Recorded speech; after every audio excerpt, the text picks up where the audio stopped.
Hey guys, thanks for tuning into the channel. I sort of feel like I'm on a Beatles album cover, but I'm in the town of Kennebunk in Maine. Thanks for tuning in. Please don't forget to hit that like and subscribe button. So I'm a part-time reseller who lives in Maryland, but I have family in Maine and I'm visiting and figured I would capture some footage at a little shop that I was sent to. So I have never been here before. I don't really know what to expect, but I figured I would take you guys along with me and we'll see what they have to offer. Sometimes these little shops can be the real hidden gems because they just get small local donations. Actually, yeah, I saw a person go in that looked like they were bringing donations. I'm trying to avoid that person, so I apologize for that little bounce in the camera work, but I try not to capture people on film. So we're inside now. I do feel like this is the kind of shop where you might stumble upon something really special. This unfortunately was not real art pottery, but it looked like it. And I was still sort of tempted, but there was no price tag and I didn't feel like dealing with that. Although I think, based on what I know now, that I could have gotten a price on it, but I deal with almost exclusively vintage. Now, I passed up that ottoman. I don't know if it was vintage or not, but I am traveling by car. Well, I guess that's better than by plane because who wants to take an ottoman as their carry-on? But I had to be very discerning today about what I bought because of space issues. I already had a lot of stuff in our car, and I was also bringing stuff back from yard sailing as well. I had 2 boxes of stuff. I wasn't able to find this potter. I actually don't like that style of pottery. It reminds me too much maybe of when I grew up, when I was a little kid. But I wasn't able to find that potter, so I just let it go.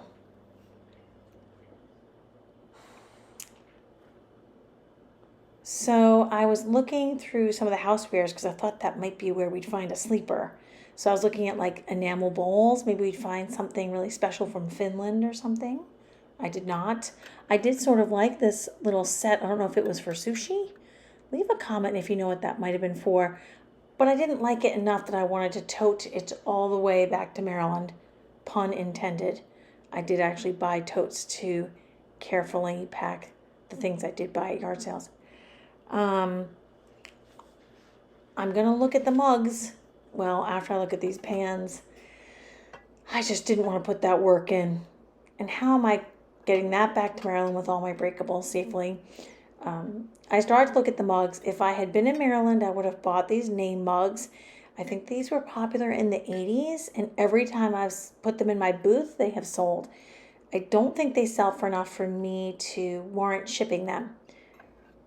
These were really cute. I like I said, I was very discerning, so I didn't even really dig in too much to, who made those. I was just trying to be cautious. This was really pretty, but I actually think that was a very modern piece. I've seen that work, maybe at Target.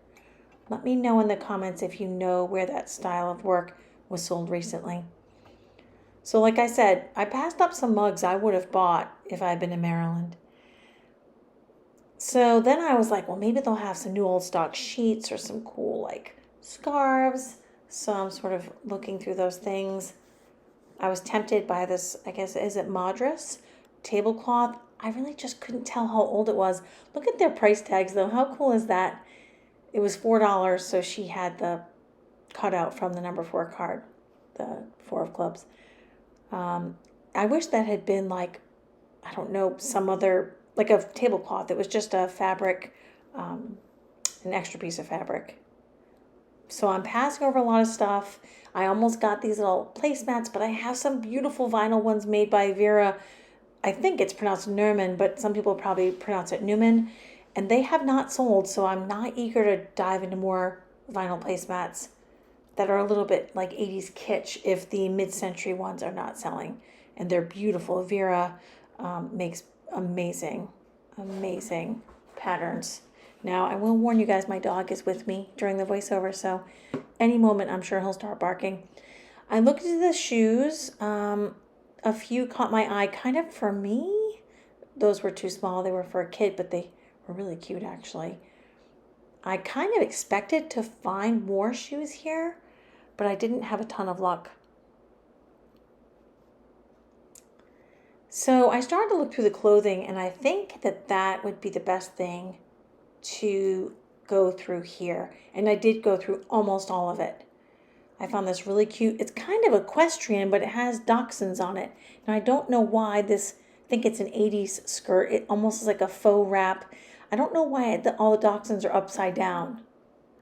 So it was $7. I did run a comp, and they sell for $25 to $45. I didn't find that actual skirt, so perhaps upside down dachshund equestrian prints are worth much more. I grabbed this Panic at the Disco t-shirt just because I thought it was cool. It would sell in my booth for 15 to 20 bucks.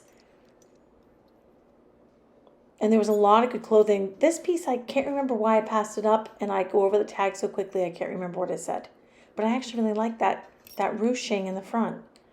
I think I would have liked that for me. So they had a lot of good names here, you know, Talbots and LL Bean and Banana Republic.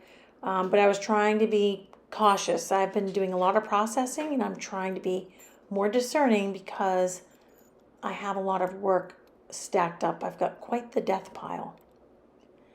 But they did have a lot of nice things. And if I ever forget to bring a nice sweater or something, I'm going to go to this shop again. I really like this one, but I just couldn't do fall right now. I don't actually need a cardigan, and I didn't want to put it in the booth this early in the game. That print was really cute. So yeah, they had some nice clothing here. Good condition. I guess maybe that makes sense. I did run a comp on this particular maker, David Dart, and I think I found that the jackets were worth about $25. The one that I found that was most similar was $25, so paying $20 made no sense. Even though that was interesting, kind of reminded me of what my mom would have worn in the 80s. And that was $15, so I decided to pass on that.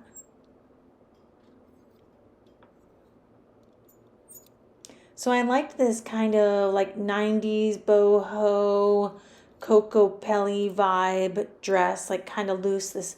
I like this fabric actually. It had pockets. It was almost like a long sweatshirt in a way. And those can actually sell for $40 to $75, so I was glad I picked that up.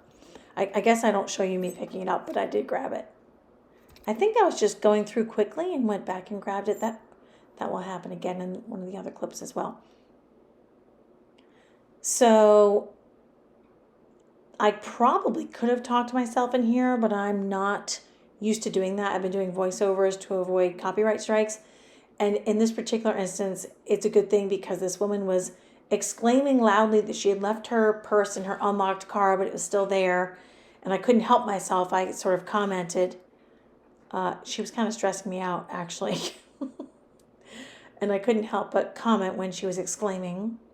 I kind of liked those glass mugs, but I really could not pack those up. And look at these lampshades. Those would never make it back to Maryland very safely. But I did grab that dish. And I think that's a pretty nice, maybe a mid-century piece. Hopefully Ella Bergstrand could be worth, I don't know, 30 to 150. So this is a mini haul. I think there was other stuff on the table. This 80s jacket could be worth 60 to 85 on Etsy. I don't know what that ruching's called. I'm asking friends about this rare book. There you see the Panic at the Disco t-shirt. You already saw the skirt with the upside down dachshunds. I did get a print. Oh, there he goes. I did get this print with this poodle near the rain barrel. And I could not identify this artist, but I think it will sell for $30 in the booth. Thank you for tuning in. Don't forget to hit that like and subscribe button. And don't forget to never stop searching. Thanks, guys.